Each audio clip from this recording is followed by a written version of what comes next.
पिछले दिनों rose mind educational and charitable trust के चेयरमैन आदरणीय अवैस अंबर जी को उच्च शिक्षा के क्षेत्र में बेहतरीन कार्य के लिए एआईसीटीई के तत्कालीन चेयरमैन जी के हाथों सम्मान प्राप्त हुआ। कार्यक्रम में लगभग 100 कॉलेजों के चेयरमैन शामिल हुए, जहां ट्रस्ट के चेयरमैन आदरणीय अवैस अंबर जी ने बेबाकी से अपनी बातें रखी। You have been talking about study in India. We are also talking about setting up of campuses from abroad into India, also getting some of our institutions going abroad. And when the climate is so fertile for doing all of this, there was a new national education freeing them from a lot of regulatory framework and giving them more autonomy and freedom, which the policy is talking about. So he is the winner of many awards and accolades, and he's been doing amazing work. We all look forward to hearing it from him. Let's give him a huge round of applause, ladies and gentlemen. And Mr. Ambar, over to you. Thank you so much. आप सभी लोगों का जिन्होंने ये मौका दिया आपके बीच बात रखने के लिए, good afternoon to all of you. मुझे सुन पा रहे पीछे किसी लोग? जी, थैंक यू सो मच। और आज की ये जो टॉपिक है जिस पे मैं आप सबसे बात करना चाहता था, ये है gross enrolment ratio of the country. एक छोटी सी लड़ाई जो हम पिछले 60-70 सालों से लड़ रहे हैं।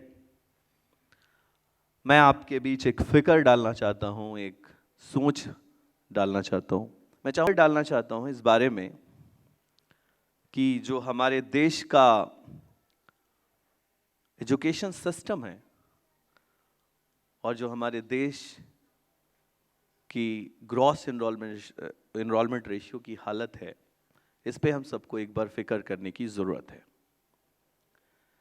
हम बात करते हैं कि जब लोग समझते हैं ये है क्या, ग्रॉस एनरोलमेंट रेशियो में थोड़ा सा चीज़ें जो हमें पेपर में पढ़ने को मिलती हैं कि राज्य में, स्टेट्स में ये हालत है एजुकेशन सिस्टम की, और दूसरे राज्यों में, तीसरे राज्यों में इस तरह के हालात हैं।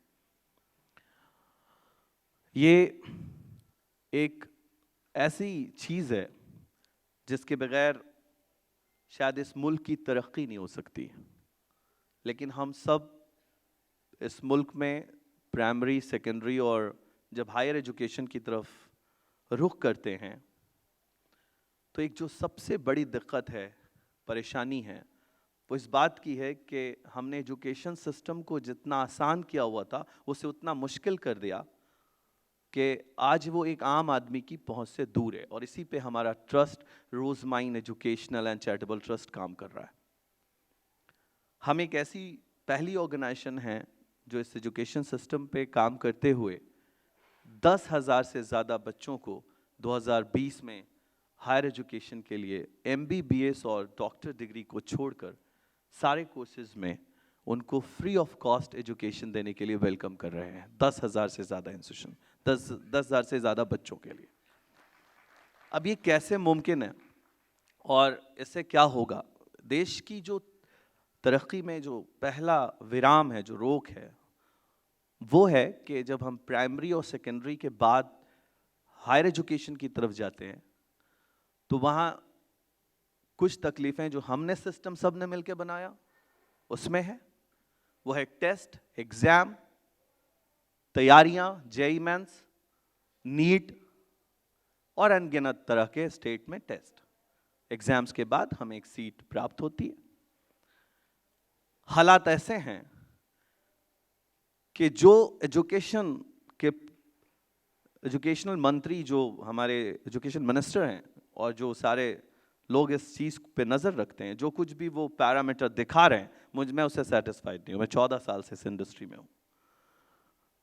उनके हिसाब से देश का ग्रॉस एनरोलमेंट रेशियो, एनरोलमेंट 30 से 35% है और आने वाले बस कुछ सालों में ही हम 50% पे पहुँच जाएंगे। ऐसा कुछ होने वाला नहीं है। इसके आसार इसलिए नहीं दिखते क्योंकि जब तक किसी मुल्क का कोई प्लान को लेकर ब्लूप्रिंट नहीं होगा, रोड मैप नहीं होगा, हम सिर्फ बातें करते रह जाएंगे। तब तक ये मुमकिन इसलिए नहीं है क्योंकि जो ग्रॉस एनरोलमेंट रेशियो हमारे पास हायर एजुकेशन का पेश किया जा रहा है उसमें एक बहुत बड़ी लैकिंग है। वो ये है कि हम ये काउंट ही नहीं कर पा रहे क्योंकि ये एज पे के पैरामीटर पे तैयार किया गया है 18 साल से 23 साल की उम्र के बच्चों के लिए। तो हम ये नहीं समझ पा रहे एसी में बैठ करके और बड़े हॉल में बड़े सेमिनार में और एसी में बैठ के जो पदाधिकारी इसको बनाते हैं उसको ये नहीं समझ पा रहे हैं कि हम दो तरह से इसके पैरामीटर में लैकिंग कर रहे हैं। वो एक पहली चीज़ ये है कि हम ईयर गैप कैंडिडेट को काउंट ही नहीं कर रहे हैं उसमें, point number 1। Point number 2, year gap candidate के साथ साथ हम इसमें उसको भी नहीं काउंट कर रहे हैं जो वो कैंडिडेट जो एक अटेम्प्ट में, दूसरे अटेम्प्ट में और तीसरे अटेम्प्ट में भी किसी टेक्निकल एजुकेशन में जाने के लिए तैयारी करता रहा और फिर उसे जब वो सीट नहीं मिली तो 4 साल बाद उसे होश आया कि अच्छा एक स्टेट गवर्नमेंट भी एक रास्ता है, हमें कर लेना चाहिए। और सब कुछ मिलाकर जो कुछ भी हुआ, खिचड़ी बनी, उस पर हमें थोड़ी सी, सब शिक्षित लोग यहाँ बैठे हैं, मैं तो बड़े छोटे से गांव से आया हूँ और मैं आपके बीच अपनी बात रख के ये पैगाम उन तक पहुँचाना चाहता हूँ कि शायद इसमें कुछ बदलाव हो सके। तो ईयर गैप कैंडिडेट को और 2-3 साल के ईयर गैप के साथ साथ तैयारी के नाम पे जो बहुत बड़ा एक स्कैम चल रहा है भारत के अंदर में, उससे हमारा gross enrolment ratio higher education में डैमेज होता जा रहा है। अब हम बात करते हैं कि ये क्या। मान लीजिए यहाँ बैठने की कैपेसिटी है 300 लोगों की। एक छोटे से एग्जाम्पल से मैं आपको समझाना चाहता हूँ मैं क्यों एग्जाम जैसी बीमारी से परेशान हूँ। इस देश में सिर्फ 2 ही एग्जाम का नाम लूंगा तो आप समझ जाएंगे ओ माय गॉड, ये तो मैंने कभी सोचा नहीं। 15 लाख बच्चा नीट की तैयारी में और 14,88,860 बच्चा जेईई की एंट्रेंस एग्जाम में पिछले साल बैठा। ये दोनों मिला के लगभग 30 लाख बच्चे हो गए। और अनगिनत, फिर आप जामिया की रख लीजिए, जेएनयू की रख लीजिए, बीएचयू की रख लीजिए, आप यूपीटीयू अलग से लेते हैं, कर्नाटका में कोमेट के लिया जाता है, और अनगिनत एग्जाम्स के जरिए हमने भौकाल बना के रखा है। हमने एक ऐसी व्यवस्था बना के रखी है कि बस उन्हें किस तरह डरा धमका के रोक दिया जाए, एक आम परिवार का बच्चा कभी यूनिवर्सिटी ग्रांट कमीशन सिस्टम से जुड़ ही ना सके। अब मेरी लड़ाई क्या है, मैं क्या दर्द लेकर आपके बीच आया हूं, वो ये है कि हम कर क्या रहे हैं। अगर 300 सीटें यहां लगी हैं और उस पर बैठा हुआ सिर्फ 200 व्यक्ति अंदर है, तो हम किसका टेस्ट ले रहे हैं आने के लिए? जब सीटें 100 खाली हैं तो किस चीज का एग्जाम ले रहे हैं?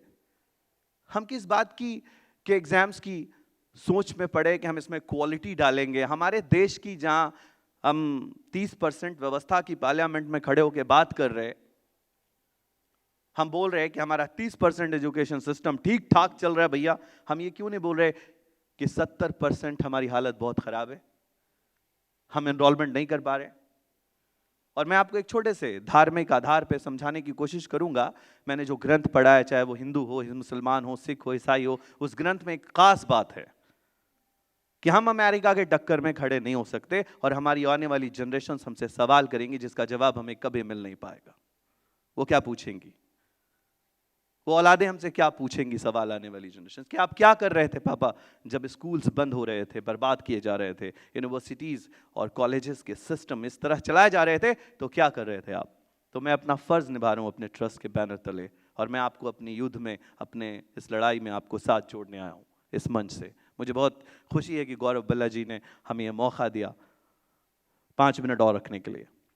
सबसे पहली बात कि जब 300 सीटें ही खाली हैं, हम 200 लोगों को बिठा पाए हैं और हमने ढेर सारा एग्जाम्स अनाउंस कर दिया। और स्टेट वाइज अगर हम इस पैरामीटर में थोड़ा ध्यान दें तो ऐसा कोई मुल्क में, पूरे राज्य में, 28 राज्यों में कोई ऐसा राज्य ही नहीं है जिसने 60% ग्रॉस एनरोलमेंट रेशियो अपना पूरा कर लिया हो। पूरे देश में नहीं भाई साहब, मतलब हम 60% पढ़ी आबादी नहीं किसी राज्य के अंदर। दुख की बात है। अब एक पॉइंट पे कि भगवान भी जानते हैं कि हम सिर्फ ऐलान करते रहे कि अमेरिका से टक्कर ले लेंगे, जापान से टक्कर ले लेंगे, ऐसा कुछ इसलिए नहीं होगा क्योंकि ग्रंथ ये कहता है कि मंदिर का घुटनों पे चलकर, पहाड़ियों पे चढ़कर घंटा बजाना, मस्जिद के इबादतगाह में तेरी इबादत करना, अल्लाह को, ईश्वर को उतना पसंद नहीं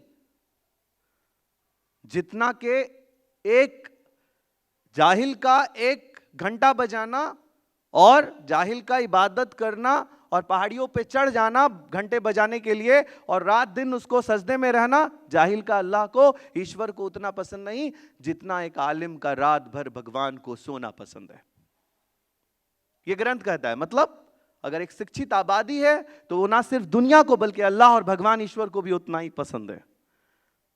तो हम कभी भी अमेरिका को टक्कर इसलिए नहीं दे सकेंगे क्योंकि हमारे सिस्टम में एक घुन लग गया है, एक कीड़ा लग गया है, और वो कीड़ा है एग्जाम की बीमारी का कीड़ा, जिस पर मैं चाहूंगा आप मुझसे सवाल करें, मैं उसका जवाब दूंगा। वो ये है कि हमारे देश के टेक्निकल एजुकेशन सिस्टम के 3 सिस्टम है भारत के अंदर में।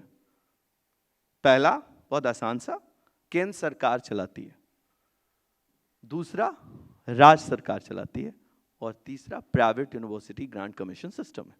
3 सिस्टम है, बड़ा आसान है। सेंट्रल यूनिवर्सिटी, स्टेट यूनिवर्सिटी और प्राइवेट यूनिवर्सिटी, 3 सिस्टम। अब हमने क्या किया है कि केंद्र सरकार के एजुकेशन सिस्टम को हमने ऐसा पॉपुलर कर दिया भारत में कि स्कूल की व्यवस्था डैमेज हो गई। कैसे? वो ऐसे कि स्कूल में जो बच्चा, पहले हम और आप स्कूल जाते थे तो शाम में हमारे घर पे ट्यूशन पढ़ाने वाला टीचर आता और हमें पढ़ाता था, होमवर्क कराता। लेकिन इस व्यवस्था ने क्या किया कि जेई की तैयारी, आपको इंजीनियर बनना है, सॉफ्टवेयर इंजीनियर बनना है, आप बन ही नहीं सकते अगर आपने जेई नहीं दिया। ये बात झूठ है जिसे फैलाया गया और कोटा बन गया, कोटा का निर्माण हुआ। ये बात झूठ है जहां पटना का निर्माण हुआ। ये बात झूठ है देश में कोचिंग व्यवस्था का एक बहुत बड़ा रूप रंग पैदा हुआ और स्कूलों के बेंच खाली हो गए और उनके गार्डन में भैंस और तबेले की तरह उनको इस्तेमाल किया गया और उनके क्लासरूम में थान पसरने लगे। और हुआ क्या? हमने किसी लोगों को अवार्ड दिया, नाम नहीं लूंगा, वो बीमार पड़ जाएंगे मेरा बात सुनने। X30, फिल्म, क्या हम कर रहे हैं? हम एक बात पूछते हैं उनसे, आप कौन है? आप सीबीएसई बोले, आप बिहार बोले, दोनों नहीं है ना। जब आप नहीं है तो इन 60 को या 30 को आपको किसने इजाजत दी इस भवन में रखकर पूरे 2 साल तैयारी कराने की? और कानून ये कहता है कि अगर इन बच्चों को 60%, 70% अटेंडेंस +2 में नहीं रही तो वो कभी भी किसी एग्जाम्स में अपियर नहीं हो सकते, बैठ ही नहीं सकते +2 के एग्जाम में। तो ये कौन लोग हैं जो कोटा में? ये कौन है जिनके स्कूलों के अटेंडेंस पे हर दिन भी बन जाता है पर कभी आज तक वो स्कूल नहीं गए?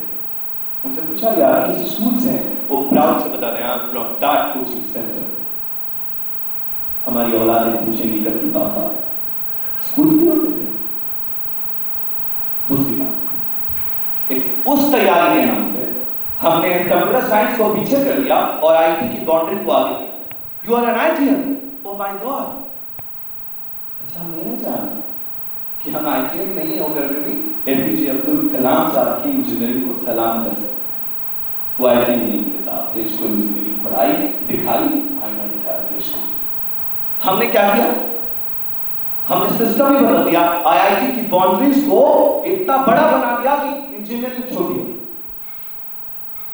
अब कोई इंजीनियर नहीं बनना चाहता इस देश में, सब आईटी बनना चाहता है। तो किस बात में मैं आपको कहूंगा कि हमें सबको पता था कि 90,000 से लेकर ज्यादा बच्चे इनके सेंट्रल गवर्नमेंट में आ ही नहीं सकते, लेकिन हमने 14 लाख फॉर्म भेजकर 1 अरब 44 करोड़ रुपए की फॉर्म भेजी और हमने एग्जाम में बैठाया और फिर एक जगह लाकर चील कौमों को हमला करने के लिए दे दिया और कहा कि लूट लो इन्हें। उनके जरिए उनके टीचरों ने उनको ये कहा कि बच्चे अब की बात हो जाएगा तुम्हारा आईटीएन, एक बार और करें, एक बार। और इस तैयारी के नाम पे भारत के ग्रॉस एनरोलमेंट रेशियो की ऐसी की तैसी करती है। एक वहां विराम लगा, और बच्चों को ये समझा गया इंजीनियर मतलब IIT NIT। और देश में आज जो सबसे बड़ा हायर एजुकेशन सिस्टम जिनके हाथ में है वो है अन्ना यूनिवर्सिटी, जो कहती है, जिसके लिए मैं आज दावत दे रहा हूं, वो कहती है कि जिसको भी कभी इंजीनियरिंग करना है, +2 में 50% है तुम्हारे पास, do you have 50% in PCM, come and join engineering program, no need to come with any entrance exam। तो क्या उनसे ज्यादा अच्छा इंजीनियर हम पैदा कर पाए? Anna university is the best university in India. हम जानते हैं कि टेक्निकल एजुकेशन में अन्ना यूनिवर्सिटी को किस रूप में देखते हैं, कई IIT कैंपस में बेहतर चल। अब हम बात करते हैं मेडिकल एजुकेशन सिस्टम की।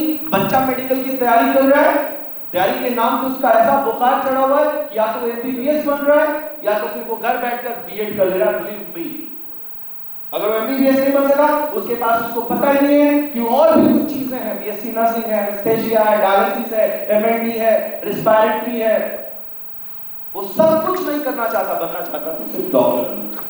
इस भीड़ में हमने सिस्टम को ऐसा कर दिया कि हम कुछ ओरिजिनल बातें भूल गए। मैं आपको उस पर लाना चाहता हूँ कंक्लूड करके कि जाइए देश के उन युवाओं को अपने अपने WhatsApp में कह दीजिए कि मैं अवैध संबंध as a counselor, as a activist इस बात को उनको पैगाम देना चाहता हूँ कि देश का कोई भी हिंदू, मुसलमान, सिख, ईसाई, किसी जाति, किसी धर्म का बच्चा अगर पढ़ना चाहता है और उसके पास सिर्फ 50% है, तो हम उसे किसी भी भारत के कन्याकुमारी से कश्मीर तक के टेक्निकल एजुकेशन में 50% के आधार पे जो +2 में उसने लाया है, उससे हम उसको नामांकित कर सकते हैं, एडमिट कर सकते हैं। कोई भी एंट्रेंस एग्जाम की इस देश को जरूरत नहीं है, टेक्निकल में और पैरामेडिकल में। उसको बताइए जाकर।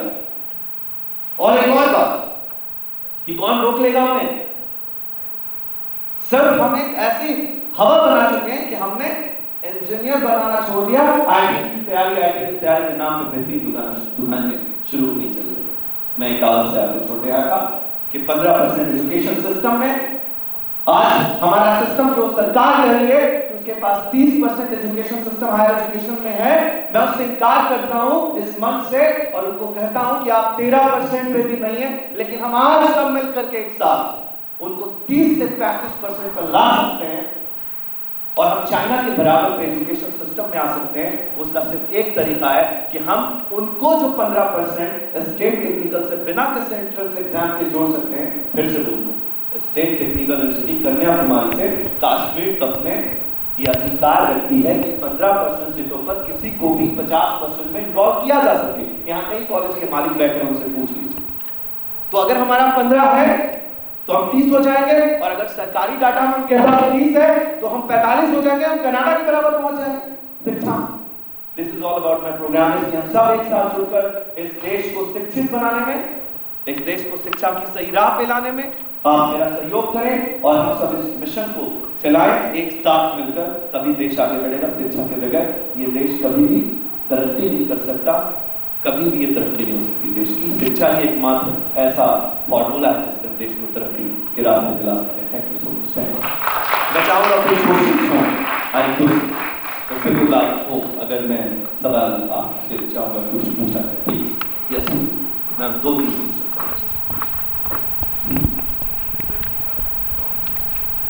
यस पूछिए, कुछ छूट भी गया होगा हो सकता है। मेरा एक क्वेश्चन है आपसे जी, और शायद उसमें एक ऐड ऑन भी है। हाँ, हालांकि मेरी एज ज़्यादा नहीं है, बट मैंने एजुकेशन मिनिस्ट्री को बहुत लेकिन करीब पूरी लोग सुनेंगे माइक्रोवेव। Exactly, मैंने एजुकेशन मिनिस्ट्री को बहुत करीब से देखा है जी। मैं आपसे ये क्वेश्चन पूछना चाहता हूँ कि अगर आपको आपके ऑफिस में किसी एक डाटा एंट्री पर्सन की जरूरत होगी, आपके पास 10 CV हैं, लेकिन आप किसी एक को हायर कर सकते हैं जी, आप कैसे हायर करेंगे? सर बात ये है कि आप जो क्वेश्चन में मुझे लाना चाहते हैं, मैं उससे थोड़ा अलग बता। एक क्रीम लेयर है, उससे इनकार नहीं कर सकते। उस क्रीमी लेयर से मेरा कोई इनकार ही नहीं है कि 10,000 बच्चा NIT और IIT में जाए, 20,000 जाए, 30,000 जाए, लेकिन मैं उस 14,88,000 के साथ खड़ा हूँ जिसमें से 14 लाख को कर दिया गया नो। मैं उनके साथ, मैं जानता हूँ कि आप ये पूछ रहे हैं कि किसको रखेंगे, तो मैं उसको बोलूँगा होता। मैं समझता हूँ क्रीमी लेयर की ताकत को, लेकिन मैं एक ह्यूज क्राउड को शिक्षा की तरफ आते नहीं देख रहा हूँ। ये इतिहास याद करेगा हम सबको कि जब पूरी दुनिया शिक्षा को फ्री कर रही थी तो हम लोग महंगा करने का प्लान कर रहे थे। हम क्रीमी लेयर से निकाल रहे हैं, लेकिन हम क्रीमी लेयर से नीचे वालों को अशिक्षित नहीं छोड़ सकते। उनके लिए कोई रास्ता बनाना पड़ेगा, हम उस पर आना चाहते हैं।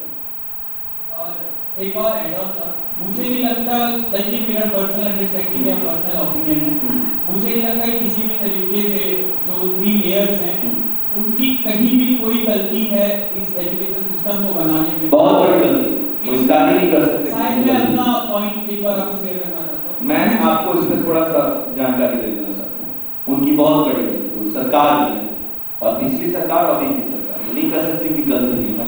आप चूंकि आप सीबीएसई बोर्ड से पढ़े होंगे, हम पहली बार ट्रैक्टर पे लटक कर स्कूल गए, ये बिलीव कीजिए। मैं इसलिए कह रहा हूँ, हमारे गाँव में स्कूल है। मैं बड़ी ईमानदारी से इस बात को कह रहा हूँ कि मैं जब आपके दिल्ली आया था तो एक बड़ी अच्छी सी मैडम ने इंटरव्यू किया और उन्होंने बोला कि आपका मदर टंग इन्फ्लुएंस है। मदर टंग इन्फ्लुएंस जानता नहीं, लेकिन मैं आज देश को सर्व कर रहा हूँ। टोटल कम से कम 800 से 900 लोग हमारी नौकरी पे हैं, हम लोग को सर्व कर रहे हैं। हमारा मदर टंग इन्फ्लुएंस अच्छा नहीं था, मुझे पहले से पता है, लेकिन हमने देश को दिया है एक मौका। उस गाँव के लड़के को दीजिए जो उस स्कूल में पढ़ा है, इसी व्यवस्था से देश बदलेगा, वरना ये एग्जाम के खेल में कोटा खड़ा होता रहेगा और स्कूलें बर्बाद हो गई। ये मेरी अपनी राय है। ओके हो सकता है। Good afternoon, Mr. Oways. It was really an honor and pleasure to have you with us on the platform today. Thank you. First of all, congratulations for bagging an award. आपको एक हमारे मंच पर award मिला, तो उसके लिए आपको बहुत बहुत शुभकामनाएं। मैं आपसे जानना चाहूँगी कि जो हमने आज इंडियन एजुकेशन और एथिक्स समिट के ऊपर ये पूरा कन्वेंशन ऑर्गेनाइज़ किया, उसके बारे में आपके क्या विचार हैं? आपको इवेंट का कंसेप्ट कैसा लगा? आप उस पर थोड़ा सा बताएं। देखिए, सबसे बड़ी बात है कि इस पूरे कॉन्सेप्ट में एक बहुत जेन्युइन सर्वे हुआ, उसमें बहुत सारे प्रोग्राम्स को देखने के बाद इंस्टीट्यूशन को सिलेक्ट किया गया। NGOs इसमें काफ़ी बड़े पैमाने पे पार्टिसिपेट किए और देश भर के कई एजुकेशनिस्ट इसमें आए, पैनलिस्ट आए, स्पीकर्स आए, कई कंपनीज आई।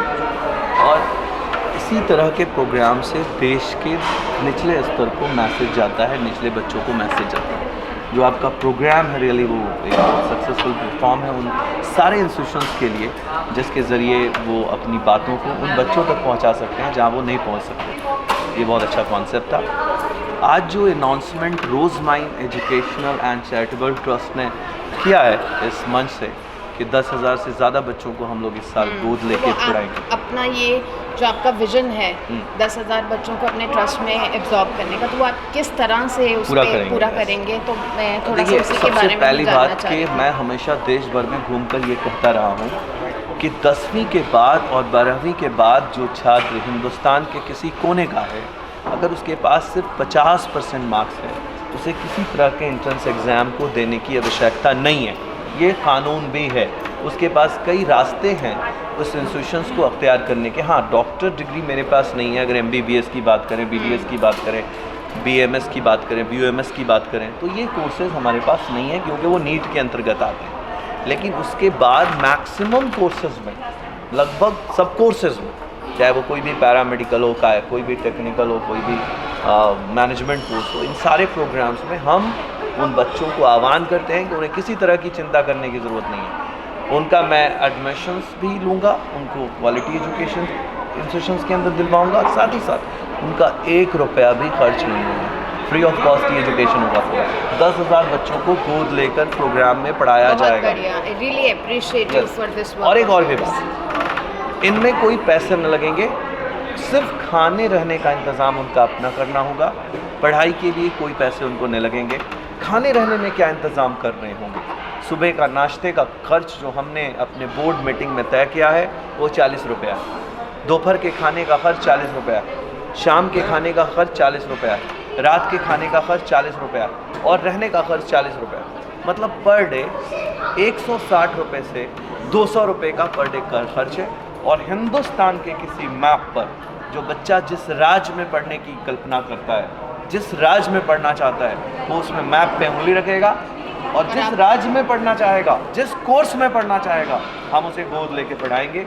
1 रुपया भी उसको किसी तरह के फीस के रूप में देने की ज़रूरत नहीं है। This is all about my programme is. Thank you so much. Thank you. Thank you sir.